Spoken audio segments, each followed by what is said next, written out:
Well, thank you guys. Good morning. Can you guys hear me? Perfect. Okay. So my name is Lalo Medina. I am the chair for today's presentation. I'm very excited to be here. I can't really see you guys very much, so I hope you are seeing me better than I can see you guys. So we have a great panel. I'm very excited to have him here. So Eduardo is a processor in Mexico. We have Anne, who is the CEO of American Pecan Council and the American Promotion Board. We have Jill, rockstar in South Africa, and Mitch for Three Squirrels. And we're very excited to try to give you an exciting presentation to talk about pecans. So we're going to have a video for you that describes the opportunity that we're trying to do in pecans, and looking forward to working with you guys. Can we get the video, please? The global appetite for nuts is soaring, driven by evolving snacking habits, dietary trends, and demand for nutritious, premium foods. Pecans stand uniquely positioned to meet this moment with their exceptional nutrition, flavor, and versatility. Pecans have been part of the fabric of American and Mexican culture for centuries. Consumption of this specialty nut has steadily grown, reaching 10% of all tree nut consumption in the U.S. and 61% of all tree nut consumption in Mexico.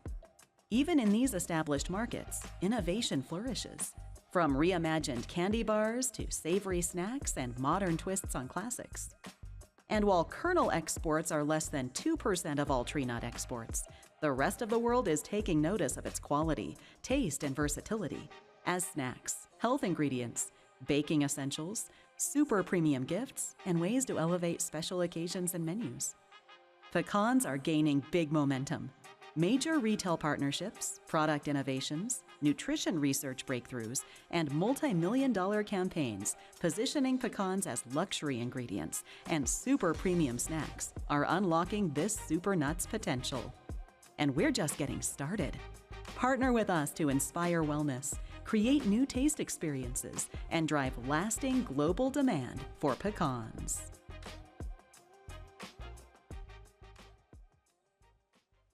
Well, thank you guys. As you can tell, we're very excited about promoting pecans. It is something that is special to us, and we're very, again, sharing this opportunity to talk about pecans. So today's program is about talking about supply and demand. I think it's very critical to understand what's happening and how you make decisions over time. And based on that, I would say the global supply will be lower, about 6% in the market coming forward, mainly because 10% of the supply in Mexico and the United States will be shorter.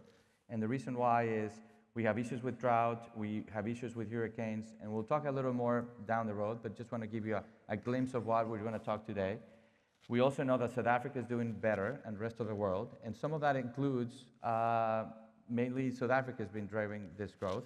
And we'll make sure that Jill talks about it, as well as Mitch, what's the position of growth in terms of production.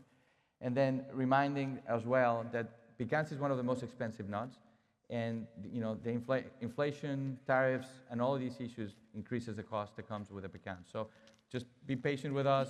We understand that some people are concerned about the price, so let's find ways to solve it so everybody's happy to be able to accept or receive the pecans. On the other side, demand, we believe it's a super premium nut. There is value that comes with it. We need to make sure we do a better job of continue sharing the message across the world.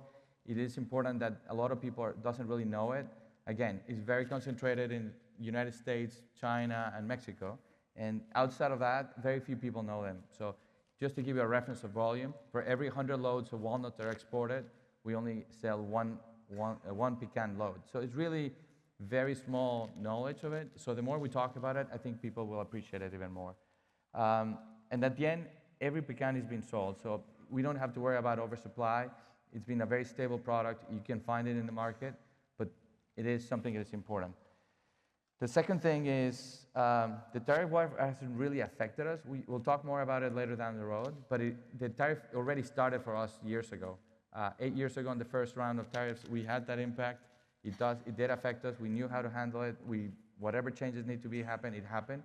So it shouldn't affect you guys down the road, but if it does affect us, we'll talk about it and we'll try to figure out how to work around it. And then finally, we've been finding opportunities of growth. We've done a lot of research. American Pecan Council and APPB have actually invested millions of dollars in marketing across the world, not only in the United States. So I think it's important to hear what they're doing. How can we help you guys to talk to your customers?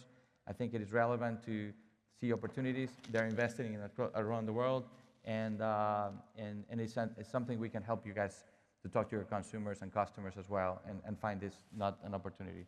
So saying that, I would like to start with the first few slides. Let's see if I can get this one going. So we're going to talk about the supply. So this is a slide that everybody's looking for. I would say Mexico, we do a little bit less. The U.S. and Mexico will be a little bit less than it was a year ago. Overall, South Africa will be a little higher. And having said all that, it's going to be about 10 million tons less than the year before. So a little more, 20 million tons less than a year ago. So that's overall a picture. I don't want to spend a lot of time on this slide. I think there's a lot more messages that we can go through it, but I wanted to make sure you have this slide. This is based on in-shell basis. This will be the one based on kernels. Very similar. The ratio of conversion between one and the other one is 50%. So it's relatively simple to come back to each of the two numbers. The rest of the world is relatively small in terms of supply, so I don't think it's worth spending a lot of time. There's some interest in growing in other regions, but it hasn't really picked up very much outside of these three countries. Okay, so let's talk about pecans and the supply side of it. And in that, Eduardo, do you want to tell us about Mexico and the supply and how things are evolving? Well, actually, thank you for having me here. Good afternoon, everyone. The biggest challenge that we have in Mexico is we're in the northern part of Mexico, where we have been hit with 2 years going into the third year of drought. The pecans consume a lot of water, so water is definitely needed for the pecan trees. And about 15% of what is growing in the state of Chihuahua is through surface water from dams. And as you can see in the picture, from 3 years ago, the dam was full, and since we haven't gotten the rains, the dams are simply empty. And again, 15% of all the crop in the state of Chihuahua is through surface water. So the rest is pumped water, but this is making it really hard because rains are needed even if you have pumped water. So again, that's a big challenge that we're having to face. Thank you. And do you want to talk about the U.S. supply? Sure. I think it's really important that people understand that there are distinct growing regions all across the U.S. So pecans are grown from the Atlantic Ocean the whole way to the Pacific Ocean. It's very different climate, soil composition in the east and the west.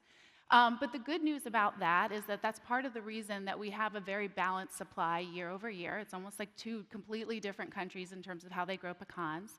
And also, our harvest goes for quite a long time. So on the east, it starts as soon as September, moves into the west, and ends in February. So it really does help us have a stable supply for all of you across the world.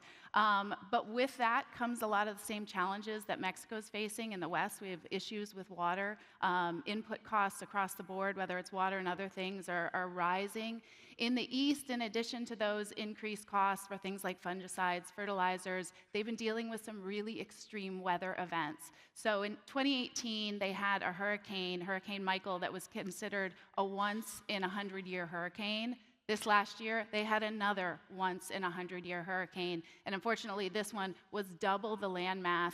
We had wind speeds up to 160 kilometers per hour. It was so fast, it broke the measuring devices, so they don't even know how much it was, and it devastated that area for pecans. We lost about 10% of the supply overall, but what was really devastating about that hurricane is there had been a rain before it, which loosened the soil, and it took out all the older trees. So trees 10 years plus, 30 to 80-year-old trees, some of the highest producing trees. So we are going to feel the effects of that for many more years. The silver lining, though, is that I talked to those growers there. They now have an opportunity, if they're economically able to plant better varieties, those that have higher yields, that are more resistant to fungal diseases like scab. So it really is, it's a silver lining, but very hard for our industry to take in the next couple of years. Thank you. Jill, do you want to tell us about South Africa supply? Well, there's 53,000 hectares planted. I think there's only about 33,000 actually in bearing at this stage. They're not producing perhaps quite the yield that was expected, but there's still a lot of trees that are coming into full bearing. So I think we will achieve at least the expected volumes, and the industry is growing. Great. Mitch, do you want to tell us about the supply in China? Yes, this is a very good question. Many of our suppliers from South Africa, Mexico, and the United States, they are very interested in the plantation, the China big industry, what's going to happen next 3 to 5 years. Everybody knows there is big plantation in China. It's around 200,000 acres. So that is going to be a big volume in the next few years. And since 2022, the volume from 2,000 tons. And this year, 2025, the weather looks very good. So we will see just maybe around 80,000 to 9,000 volume. So it's going to be very interesting. Everybody knows South Africa, China is going to be the biggest player in the next 5 to 10 years. Yeah. Thank you. Yeah. Okay, we also have, reviewing costs, and it's important to understand the difference across the different tree nuts. Pecans is one of the ones that produces lower yields per acre, and at the end we have similar costs across the board. So when you actually compare different tree nuts, we're one of the most expensive nuts, and that's part of the restrictions that you see. And as a part of the challenge is, how do you promote a crop that is just more expensive intuitively, right? There is no solution, right, unless we find a way to produce more per acre. It's really hard to justify, or the grower can actually make any, investments or to actually do a little bit better. So we found solutions. For example, China has identified opportunity, which is buying in-shell product, where they invest and they buy it for half the price as the kernels, and it's a good introduction to the customer. So if you're developing a region and one of your customers doesn't really are familiar with it, in-shell could be an opportunity. Don't consider it all the time to be kernels. I understand that there's a preference in general, and that's where the world is trending to. But we've seen it, right? Like walnuts in the United States selling to Europe a couple 100 million pounds a year. So there's an opportunity to sell in-shell across the world. I think Georgia is set up perfectly well for an early crop to be sold into Europe. And I think it could be something that you guys can capture and benefit out of that. The global trends of climate impact won't change, and how do we keep funding? So at the end, just open opportunities, and how do we understand different ways to look at things? Now, we're going to talk more about demand. I think this is where it's really critical for you guys, right? So in a way, we talked already about the supply. We understand that it's where it starts and what the cost associated to it. And I would like now to talk about the demand. And when we do that, I think it's very important to understand the consumption against the supply. And when you look at it, you're going to identify that there's really 3 markets that are consuming pecans. So 85% of the supply is focused basically in the United States, China, and Mexico. And it is critical to see that because there's very little volume left. People don't know it. It's a very regional nut. China has made big strides over the years to develop that market, and now it's established market in China. It's a very strong one. But it is interesting to see that Europe is just starting to pick it up, and that's, or Middle East, or other regions. So it is something that we can continue working around that. But you also see a lot of volatility within the consumption. So if you see year to year, and what you're seeing on your left side is the US consumption, the Mexican consumption, the Chinese consumption, and the rest of the world. And the graph that is the dotted line, it is basically the product available for that particular year. And as you can see, every pecan is sold. Every pecan is consumed. And for whatever reason it happens, if it's either COVID, trade war, whatever it is, sometimes the supply gets affected and the product becomes available in that region or gets stocked in that region. And as you can see, very quickly can swing 10, 20% of supply into a different demand depending on the circumstances, which tells you that if there were more pecans available, they will be consumed. So that's just something to keep in mind. The second variable is if you see the trend of growth of the supply is really coming down the next couple of years. And by dropping down, it means it's going to be a shorter crop. Today, the supply is very limited. And we're expecting the next 18 months will be even more limited, right? Because the crop keeps getting shorter for different reasons that sometimes are out of control. Inflation costs, weather effects, and that's going to have an effect in terms of product available. So our recommendation, and making sure you're aware, that the next 18 months, the supply is going to be very short. So if you're looking to, your needs from the next third and the fourth quarter for this particular year, it's going to be really hard to supply them unless you ask for them sooner than later. And hopefully, is there something we can help you to make sure that the product is available? I think in pistachios they were saying, yes, if there's intent, there's a will, right? We'll get it resolved. So I'll steal their thunder there in that particular argument. So I think it's the same. All of the customers here and processors will find a way to help you guys find the product for you. But it's going to be complicated. So just keep in mind that. Then let's talk about the demand in the United States and everything we've done. So, Anne, do you want to tell us what you've been doing? What is APC? How APPB? All of these things are necessarily, and how do you get involved with the customers in front of us? Sure. So you all might not know this, but pecans are very new to collective marketing. We've only been doing it for about 8 years. And what that means is that our growers and our handlers are investing heavily in the marketing. But as a worldwide industry, we are united. And I think that's a big feat for an industry that's been operating for a very long time. But we're now working hand in glove with each other because we see such potential, not only to sell pecans, but to sell them at higher value. And that's really what we've been focused on as a marketing board. We have, for the first time ever in the US, started retail campaigns. We had never had a unified retail campaign. Every place that we do it, we see sales spike. In fact, one of the biggest learnings that we've gotten from this is when you add sampling of pecans to your retail programs, it sells itself because consumers love the taste of it.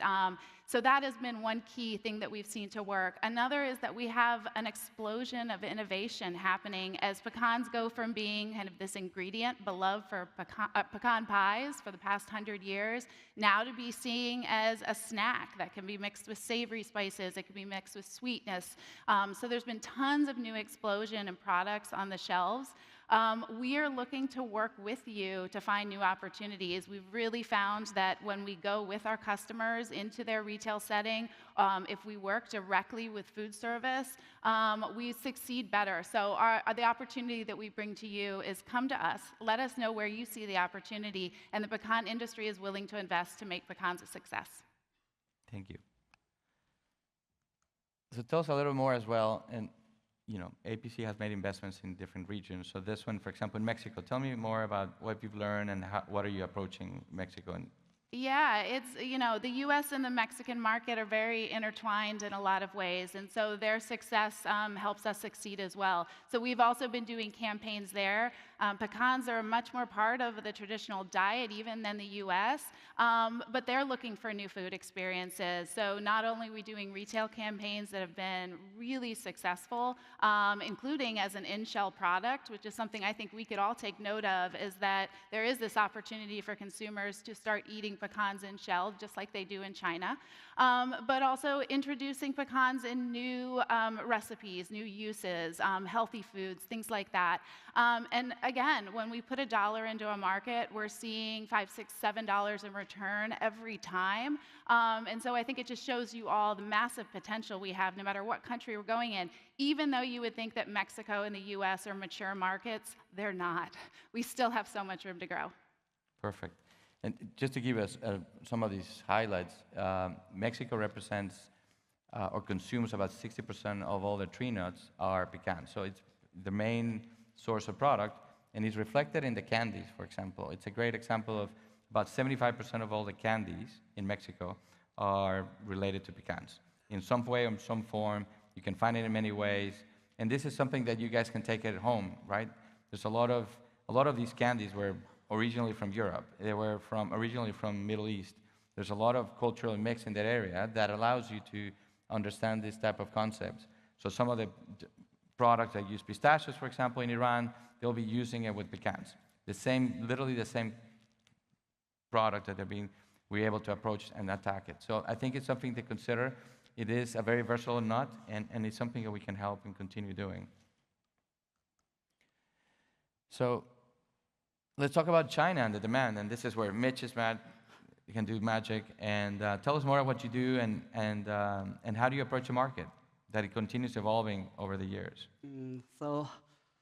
Continue the last question. Just everybody knows just the China, South Africa will supply a lot of pecans in the future. So everybody is interested about the demand, the consumption in China.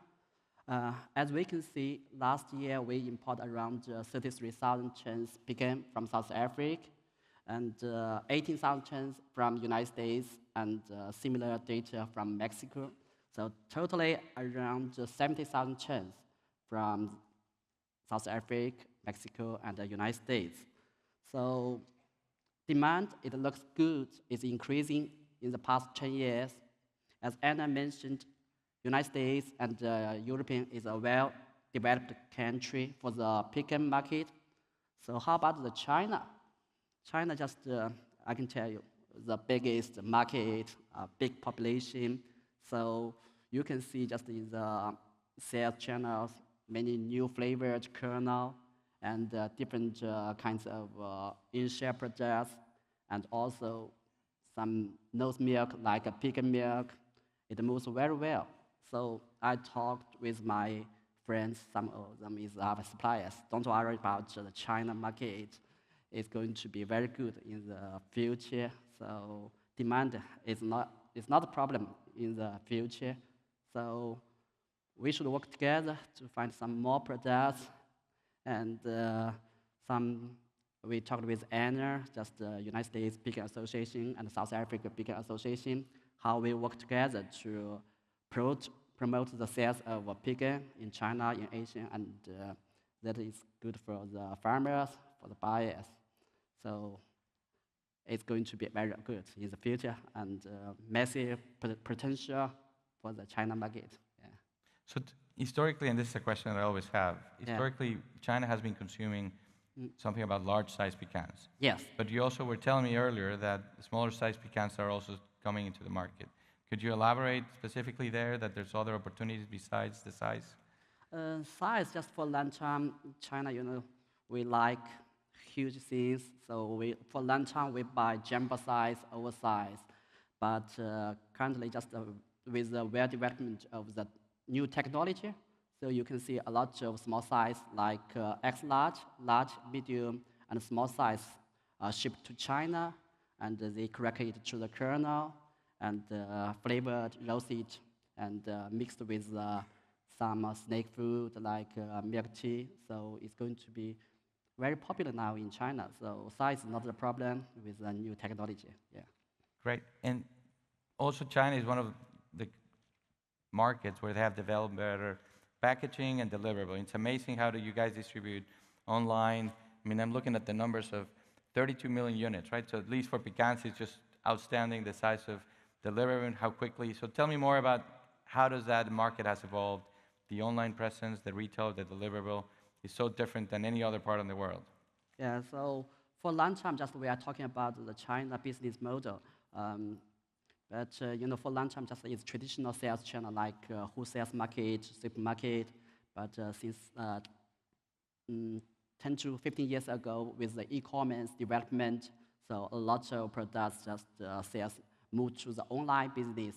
So we are not talking about our company, but just the e-commerce is now very popular in China. But it doesn't mean just the offline business is not okay. So many new types of offline stores moved very fast in China. So it's very good for the kernel market because the customer can test, can see the products by himself. So it's very good experience for the shopping. So as your question about the online and offline, just percentage for the pecans consumption, from my personal understanding, I think just 60% is online and 40% just offline. Yeah. Great. Thank you very much. Yeah. So now let's talk about another market, which is Europe. And I don't know if you want to... Actually, let me go back one more. What the American Pecan Council has done in promotion new uses in China. Let me Yeah, go back to this. China's been a shining success for our industry, as well as a great case study on how quickly you can grow demand for pecans, and I think it can be replicated in lots of other places. I mean, pecans, I think, have only really been a mainstay for less than 20 years. We recently did some research that found that in large cities, there's 90% awareness of pecans, and that just shows how quickly it can sell itself. We've been operating there for marketing campaigns maybe 6 years. The U.S. definitely had the first mover advantage in those early years, and then our partners in Mexico and South Africa really kind of filled that in. But like you said, it's a success for all of us when we're able to sell into that market. So we'll continue to have a presence there. That we obviously have some trade challenges between our governments, but it's still a big opportunity for the industry as a whole. Perfect.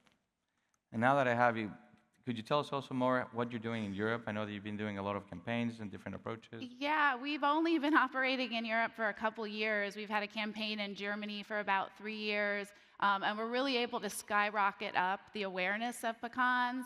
We're now operating in the UK as well.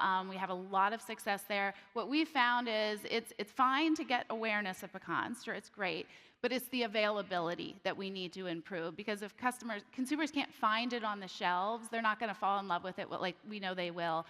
So our strategy right now, which is working amazingly in the UK, is to partner directly with processors and retailers to bring pecans into more aisles, to bring it to the front of the store, to make sure consumers have that opportunity to taste it. And again, the distribution is growing. And so I'll again make the plea to you all that if you're looking for those opportunities, we're ready to partner, but we want to make sure that those pecans are showing up on store shelves, not just letting them know that pecans taste great, they're good for you. Thank you. And you've done a lot of testing in terms of, for example, in the UK. Could you walk us through a little bit of an example of what you've been able to do with a retailer, and how many turnovers improvement? How do you be able to move that product faster in the same shelf? Yeah, so part of the strategy has been working with processors like Whitworth's. They've been a wonderful partner for us to bring pecans not only forward to consumers, but it blows the mind how easy sometimes it is when you just put some nice packaging around it and some good messaging. And so they have a strong relationship with Tesco. Through our promotions there, we've been able to bring it to the front of the store, and not only has it sold well, we've expanded the distribution across different Tesco stores. A magnitude, exponentially increased the number of stores that it's available in. That's the type of marketing that we consider catalytic. We do one thing and it feeds itself long after we might pull out and move on to expand to other markets. So I think that it just shows that when you put it front and center, when you show the versatility of pecans, that it can be a great ingredient. It's wonderful as a snack. It's great in a bunch of different recipes, we can succeed there. And so the UK is a great example, and one that we're hoping to replicate across of Europe. Thank you. So can you tell us more about nutritional research, what APC has done in different markets, and how is that affecting the consumer's decisions? Yeah, it might surprise you that most American consumers don't know that pecans are so good for you. And part of that is we haven't invested in the research. A lot of these other commodity marketing boards you work with, they've had the benefit of being around for decades and decades. And that's what it takes sometime to build out that scientific pipeline that really proves that tree nuts are good for you in specific ways. Pecans do have a unique nutrient profile. So one of the things that we actually just had a study coming out of Penn State that as a heart-healthy food, if you snack on pecans daily, it found you can reduce your cholesterol up to 5%. So a great choice for people who are managing chronic disease. It's also known as a nut that you want to consume if you're trying to prevent or manage diabetes. It's very high in fiber, a good source of fiber, low in carbs, so great for that. But there's also a ton of other benefits. It's one of the highest nuts in terms of antioxidants, and it particularly has vitamin E in it, which we believe, and we're doing the research to uncover, might have some benefits for things that consumers really love, like it'll help make your skin look better, or add to make your hair shine, or that kind of stuff. So we're now investing in that kind of research, whether it's cognitive benefits or beauty, things like that, so that we can show it. But it's a nut that with its buttery, sweet taste, people just assume that it's kind of a dessert nut, but it's actually packed with nutrition. Thank you. So tell us more about also, what type of trend things you do. I know you lead all these campaigns, and a lot of them are online. Yeah, I thought I'd just share some of the trends that we know not only will work for pecans, but I think help sell tree nuts across the board. Consumers are looking for what they call healthy indulgence. They want to be able to have a sweet treat, but they also want it to be good for them. And pecans they pair really well with chocolates and other kind of sweet ingredients. There's a big rise in the US and I'm sure around the world in this concept of food as medicine. How can I, instead of having to take pharmaceutical drugs, can I adjust my diet so that you get the right mix of nutrients? And so we're certainly tapping into that. One of the things that Pecans has been behind the 8 ball on is snacking. Consumers always will put taste and convenience above everything else. And so making sure we show up as a convenient snack is important. Now, it's one thing to tell them, grab a whole bag of pecans and you can snack on it, but we also need more innovation in terms of snack size packaging. And we have some lessons we could learn from other nuts who have done that, who show up in convenience stores and things like that. So we're focused on that. And then, of course, new diet trends, whether it's keto-friendly, or I guess now with the GLP-1 shots, people are going to want to know what diets for that. We all have to stay really on top of kind of what are those consumer diet trends so that we can make sure that tree nuts and pecans in particular fit into it. Perfect. So I think we're ready for some questions from the audience, and then we'll come up with a summary of the presentation for today.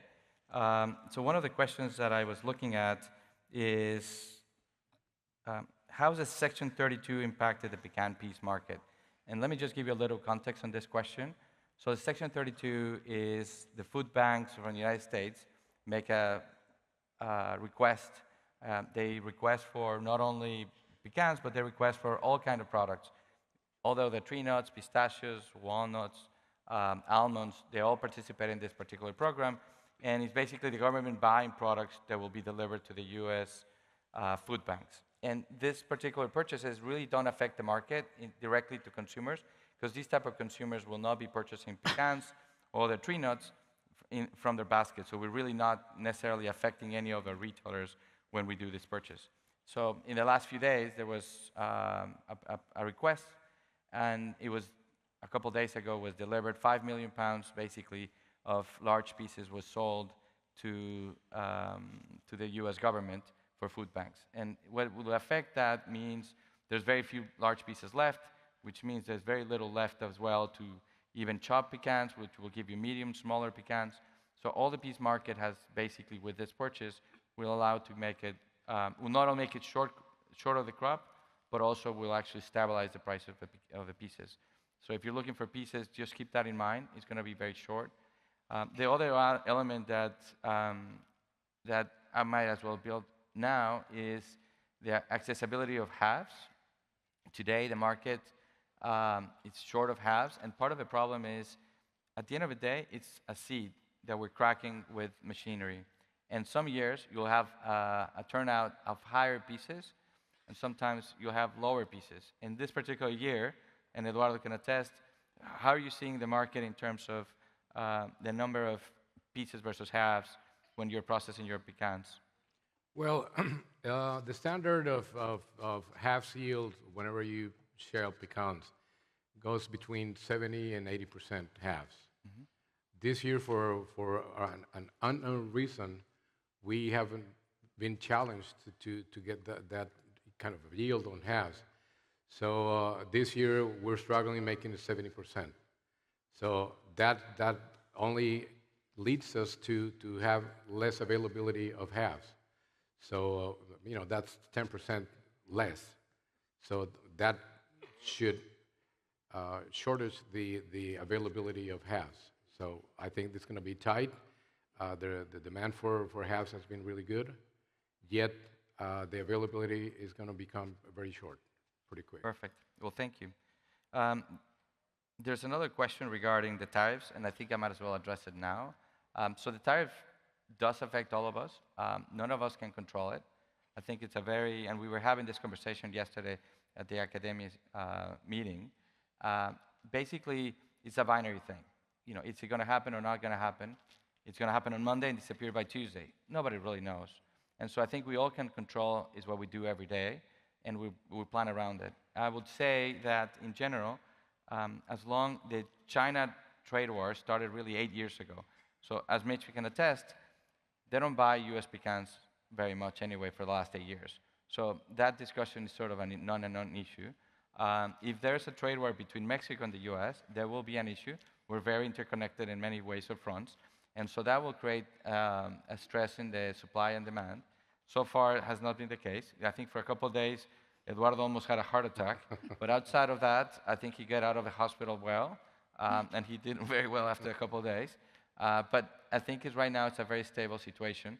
We don't foresee any issues down the road at this point in time. But as we all know, it's a binary thing. It will or not happen, and we just don't know. At this point, the assumption is that we don't see an issue. We understand it's a political discussion. We don't want to stay as a panel specifically dictating any that's something, you know, someone else is discussing. But all we can do as an organization, as an industry, is talk about it, learn from others. If there's something we can help and share to other tree nuts that they're going through this for the first time, I think we've been through the problem before, and if there's something we can help and participate with other tree nuts, I think we'll be more than happy to sit down and have a conversation. So please consider that, and hopefully that helps answer the tariff issue. The only one that it could affect is basically the supply side of it, because that's across all the tree nuts or any other product. You know, fertilizers are more expensive.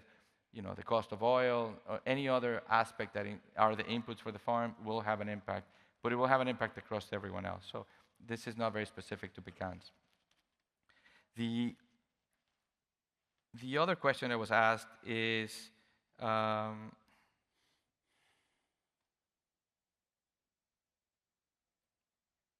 is there any other way to promote pecans that we're missing or you guys can consider?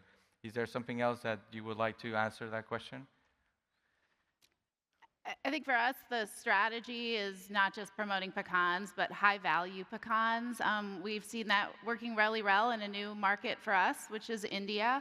It's a population that has an increasing income. They're looking for some exotic nuts, which pecans fit into. And so in that market, we've been promoting it as that kind of premier nut. We work with Gary Khan, who's in Bollywood, who called it the nut of elegance. We've talked to chefs who have called it a chef's delight because of its unique flavor. And so I think we all have to stay very focused on that higher value marketing proposition, because as Lalo said at the beginning, it is a higher priced nut to produce. And in order for us all to win, from the farmer to the grocery store shelf, we have to make sure we're positioning it as that premium product. Perfect. I have one last question from the group or from the audience, and it was basically to talk about again the forecast of what we're upcoming on the crop season. We talked it earlier, but in general, we're expecting about 6% less supply than a year ago, and that was about 6% the year before, and basically came from about 10% less volume coming from the United States, and we're expecting about 4% increase from the rest of the world, mainly led by South Africa increase of production. So, but overall, we're expecting about 6% less volume, which will affect and continue strengthening the market over time. So, having said that, I think we're running out of time, but I would like to have and go over the summary slide. And I don't know if we can get back the presentation on the screen.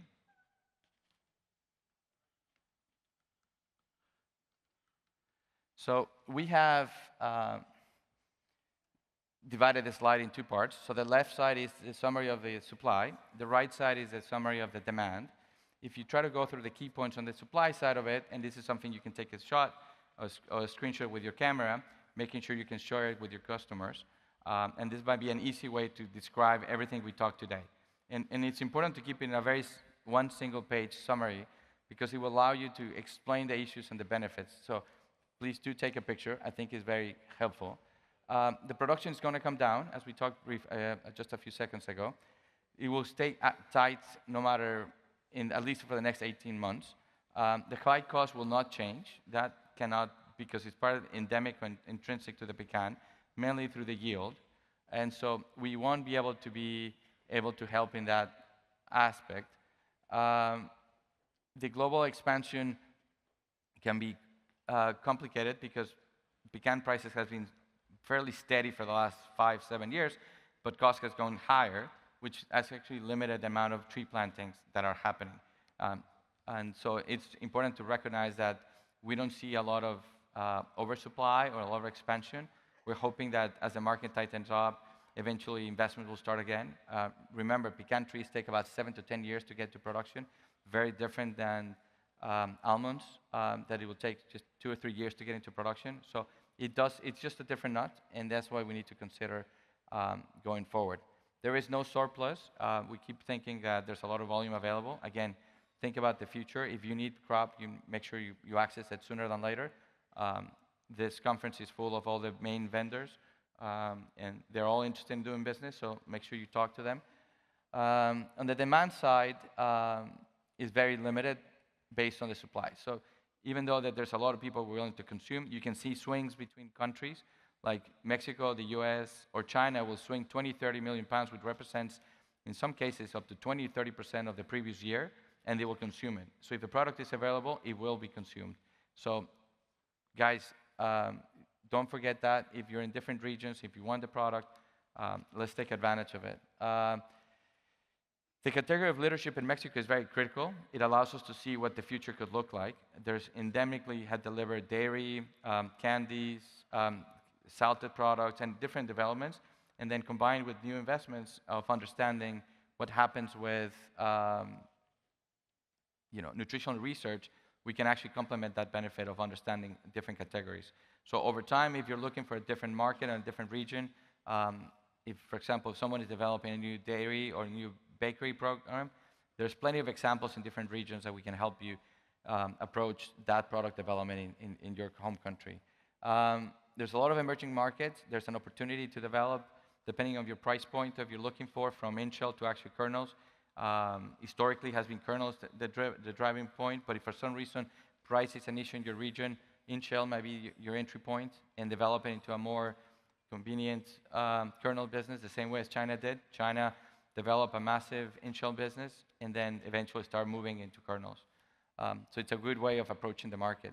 And then finally, again, there's different opportunities. Anne is here to help. She has a full staff helping other vendors, retailers, and we have access, co-invest with the retailers to be able to develop this category in different regions. So thank you very much. The key takeaways is, stay on top of the market. 18 months coming are going to be shorter. We're very happy about it. So thank you very much for listening up. And if you have any other questions, we'll be downstairs. So again, thank you very much.